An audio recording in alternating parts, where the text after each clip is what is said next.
आपने भाई साहब सुना दी एक और गीत ओकर बाद आपने के बीच में डांस कर कुछ प्रोग्राम हुई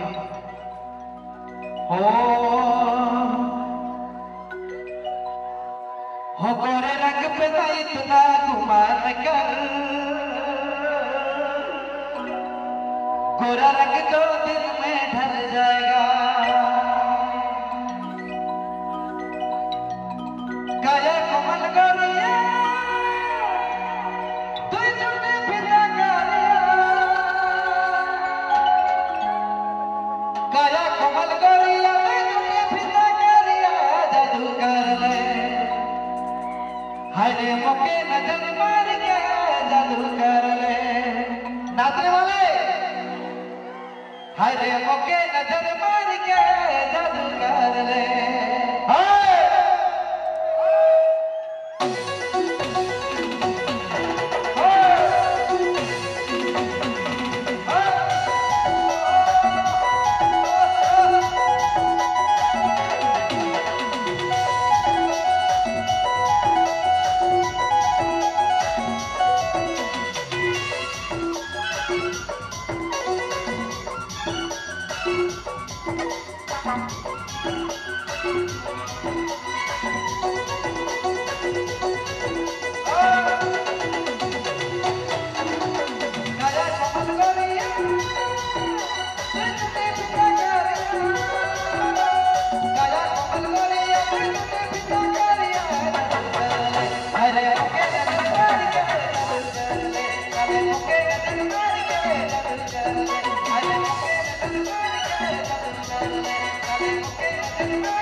मोहन